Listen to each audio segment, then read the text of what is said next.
tudo bem? Vamos aí dar continuidade ao nosso estudo de população brasileira e agora nós vamos estudar a estrutura da população nacional. Ora, nós temos que tratar de uma série de assuntos aqui que não são complicados e perceber o que está acontecendo ao longo do tempo para chegarmos ao dia de hoje e tentar compreender como que a população brasileira hoje se comporta em vários aspectos dentro da nossa sociedade. Bom, primeiro vou elencar aqui rapidinho o que nós falaremos hoje. É a estrutura etária da população, a primeira, estrutura etária. Ou seja, nós temos que analisar qual é o comportamento do brasileiro quanto às faixas de idade. Tá? Óbvio que tem que fazer um histórico, um retrospectivo disso, para chegarmos aos dias de hoje. E nós estudaremos as pirâmides etárias. Outro ponto importante também que nós temos que destacar é a população economicamente ativa, a PEA do nosso país. Ou seja, como os trabalhadores estão distribuídos pelos três grandes setores da economia. E, finalmente, a gente vai falar de renda, distribuição de renda, do IDH, né, que é o Índice de Desenvolvimento Humano, que, infelizmente, o Brasil ainda fica a desejar. Bom, então, no primeiro momento, vamos abordar a questão das faixas etárias. Relembrando que, grosso modo, nós falamos de faixas etárias dividindo-as em três, tá? 0 a 19 anos, jovens. 20 a 59 anos, adultos. 60 anos ou mais, idosos. E no Brasil, como nós já vimos, o Brasil está envelhecendo. Ou seja, a porcentagem de idosos a cada ano vem aumentando na nossa sociedade. Hoje acredita-se que em torno de 12% das pessoas que vivem no Brasil são idosos, ou velhos, ou terceira idade, né? Tanto faz. E aí nós temos que observar as consequências disso, que são aquelas principalmente ligadas à Previdência Social. Tanto que a reforma da Previdência no ano passado e nos últimos tempos vem causando muita polêmica na nossa sociedade. O ideal é que a população se concentre mais na faixa etária adulta, porque são os adultos que trabalham e eles é que pagam os impostos, eles é que pagam também a Previdência Social. Tudo bem?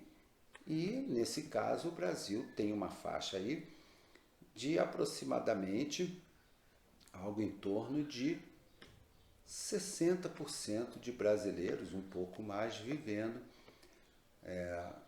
que vivem, né, aqui no nosso país, que tem entre 20 e 59 anos. É um número muito razoável dentro de um contexto de que quem paga impostos e a Previdência Social.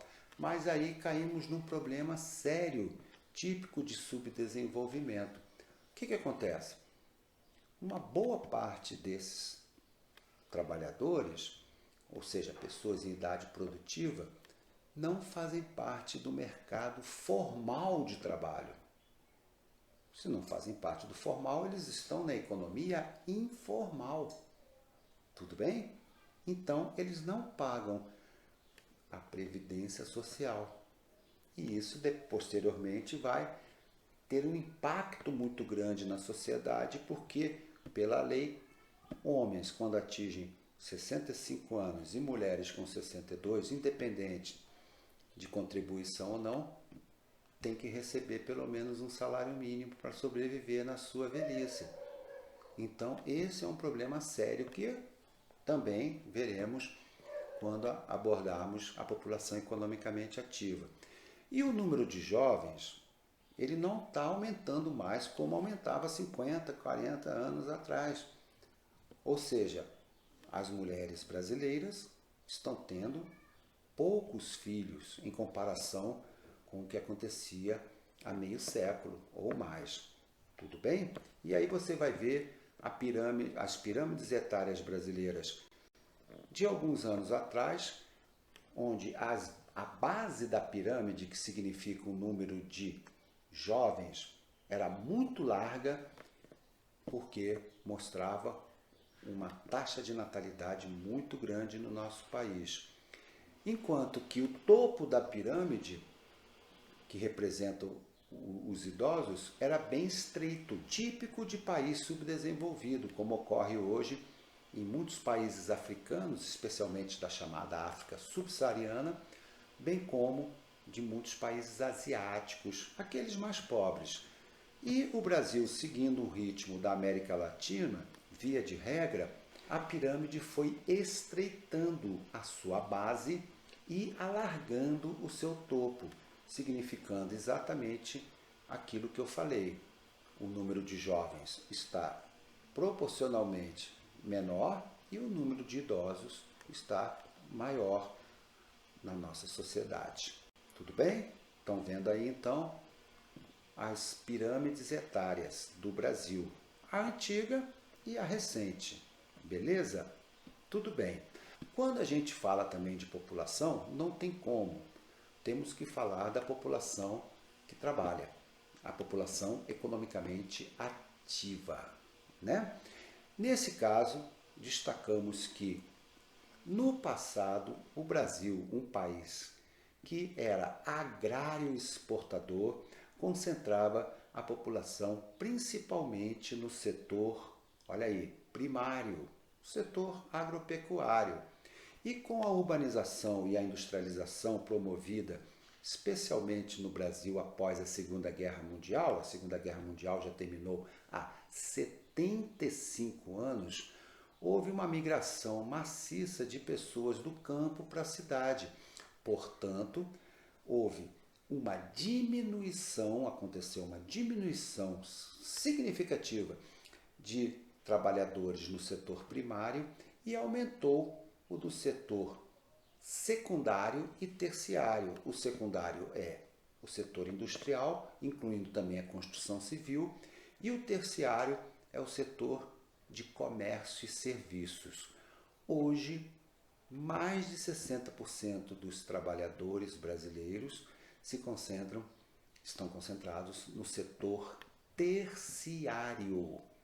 O setor terciário no Brasil absorve a maior parte dos trabalhadores. O setor industrial e o agrícola, eles são mais poupadores de mão de obra. Eu vou explicar. Na indústria, com a modernização, houve muita substituição do ser humano pela máquina. E isso também aconteceu no campo.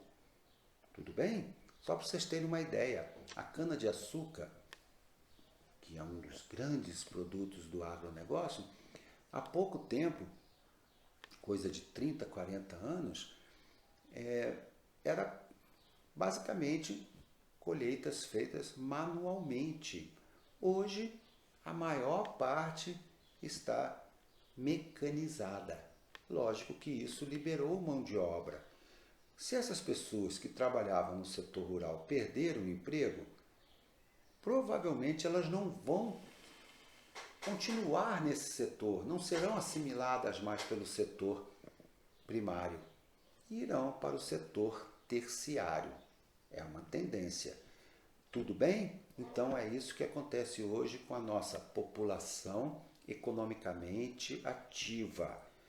Ou seja, vamos recordar então aqui, grande parte concentrada no setor terciário e uma diminuição gradativa nos últimos tempos, devido principalmente à automação, à mecanização, à robótica, como queiram. Robótica é mais para a indústria. Nos dois setores, a diminuição nos setores primário e secundário, agropecuário e indústria, além da construção civil. Tudo bem, pessoal? Beleza? E lembrando que, infelizmente, uma parcela significativa da A população economicamente ativa está na informalidade.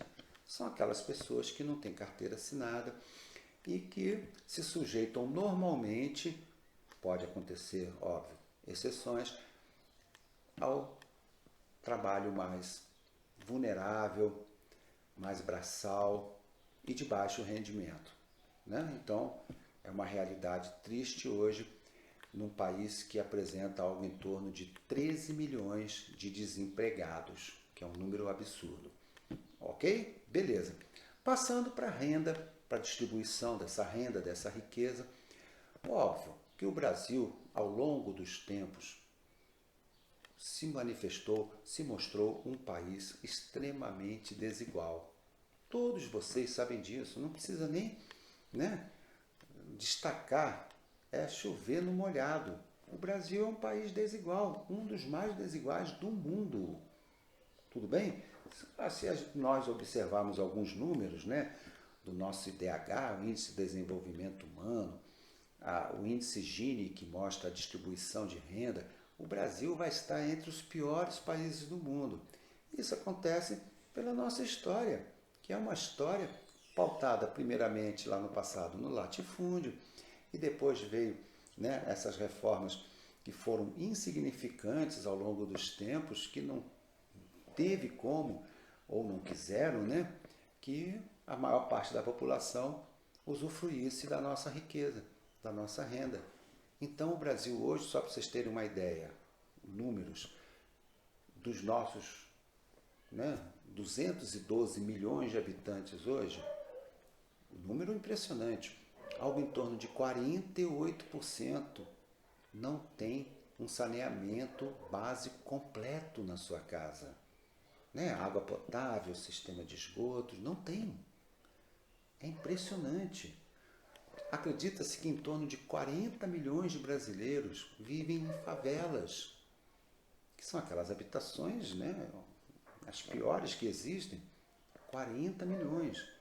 Isso tudo vai fazer com que a gente, né, a sociedade brasileira, passe por um processo aí de extremismos. Ou seja, pessoas bilionárias, milionárias, que talvez equivale a menos de 1% da população brasileira, concentrando uma riqueza muito grande, enquanto que uma parcela, né, significativa não tenha quase nada. Então é isso que acontece na nossa sociedade, um processo histórico de acúmulo de riquezas e de renda, fazendo com que hoje o Brasil esteja entre os piores países em termos de distribuição de renda. E isso vai refletir exatamente no IDH, o Índice de Desenvolvimento Humano, que foi criado pela ONU para avaliar como se comporta o país, a sociedade, no que diz respeito. Olha lá, são 3 coisas. Primeiro, expectativa de vida. Segundo, saúde. Porque a expectativa de vida está ligado a uma melhoria da saúde. Então as coisas andam juntas. Olha só, eu falei que no Brasil o número de idosos está aumentando. E é verdade. Como? A saúde se tornou universal, que é o Sistema Único de Saúde, o SUS. Essa parte nós não podemos esquecer, que o Brasil se destacou muito. O aumento da expectativa de vida. E engraçado, mesmo sem diminuir as desigualdades. Tudo bem? Não se esqueçam disso. As desigualdades sociais não diminuíram, mas a expectativa de vida aumentou. E isso foi muito importante no nosso país. Destacamos também a educação. E a educação, galera, vai refletir no mercado de trabalho. O brasileiro hoje tem mais acesso à educação do que tinha no passado. É óbvio, mas infelizmente a educação é de uma qualidade muito ruim. Acredita-se que metade dos alunos que terminam o ensino médio nas escolas públicas do Brasil não são pessoas totalmente alfabetizadas. Chamamos de analfabetos funcionais. E isso é um reflexo do pouco investimento nas políticas educacionais públicas. Ah, mas e as escolas privadas? Bom, essas são diferenciadas, mas elas são pequenas em relação ao número total de escolas no Brasil. E por outro lado, quando chegamos a analisar o ensino superior, acontece o contrário. As universidades públicas são melhores que as universidades privadas. Ou seja, as pessoas de classe média pagam durante anos, mais de uma década, para que seus filhos tenham um bom acesso à educação. Para que depois, se possível, lógico, passando nos vestibulares do Enem, etc., entre numa universidade pública. Tá? Seja a USP de São Paulo, as duas melhores, São Paulista, estaduais, USP e Unicamp, seja as federais, espalhadas pelo território. Normalmente, nos Estados Unidos, por exemplo, é o contrário. Né? As pessoas de classe média colocam seus filhos em escolas públicas até o terceiro ano do ensino médio. Né? Quando termina, se não fizer uma poupança, provavelmente esse aluno não irá para a universidade, porque a maioria das universidades nos Estados Unidos é particular. Tudo bem, pessoal? Tranquilo? Então, é isso que acontece no sistema educacional brasileiro. A maior parte está na escola pública e, quando chega no mercado de trabalho, com 19 anos, que se entende que, né, terminou a fase jovem, a pessoa é adulta e vai trabalhar, ela não tem qualificação. Entenderam? Portanto, hoje, né, o Brasil tem uma taxa de analfabetismo ainda muito grande e somada ao analfabetismo funcional, acredita-se que esteja próximo de 50% de todos os brasileiros, o que é trágico. E para concluir, o que a gente começou a falar de renda em si, que é a renda per capita. A renda per capita é uma média. Ela não vai mostrar claramente como é essa divisão de renda no Brasil. Em qualquer parte do mundo, pega-se o PIB, Produto Interno Bruto, tudo que foi produzido no país, seja material, seja agricultura, seja indústria, seja serviços, tudo que é produzido no país no período de um ano e divide pelo número de habitantes. Nesse caso, o Brasil tem uma renda per capita até média comparada ao restante do mundo, mas sabemos que essa renda é pessimamente distribuída. Portanto, quando a gente vai analisar isso mais profundamente, do lado sociológico, o Brasil fica lá para trás. Tudo bem, pessoal? Lembrando que o Brasil conseguiu atingir o patamar de IDH alto no Brasil como um todo, o Brasil como um todo. Porém, temos que destacar o seguinte: além das desigualdades sociais que acontecem em todo o território nacional, também ocorrem as desigualdades regionais. Tudo bem? Ou seja, algumas regiões do Brasil não conseguem chegar ao IDH alto, e sim a um IDH médio. IDH baixo no Brasil não existe, a não ser alguns municípios espalhados pelo interior do Nordeste. E essas regiões, aquelas que têm IDH médio, que não conseguem atingir o patamar alto, são principalmente as regiões Nordeste e Norte. Regiões que ficam bem atrás se comparado, por exemplo, com o Sul, com o Sudeste. O Centro-Oeste é mediano. Tudo bem, pessoal? E quando a gente fala de regiões, nós temos que destacar. Regionalmente falando, o maior IDH do Brasil é da região Sul. Muitos tentam explicar isso devido à colonização, que com a chegada dos imigrantes no século XIX, teve características de colonização de povoamento. Ok? Tudo bem? O Sudeste, ele concentra mais riqueza, mas a população é muito grande e tem uma série de problemas de estrutura, de moradia, violência muito grande, Rio de Janeiro especificamente, e isso faz com que o Sudeste não fique em primeiro lugar quando abordamos regiões, que são 5, né? Todo mundo conhece. E o pior IDH está na região Nordeste, tudo bem? Que já é um processo histórico também, porque desde o século XVIII, com a decadência da cana-de-açúcar, o Nordeste nunca mais foi uma área de atração da economia, seja ela nacional ou até mundial mesmo, salvo alguns pontos do Nordeste que receberam, né, fluxos de capitais significativos. E olha que eu estou falando de mais de 200 anos, né, quase 300.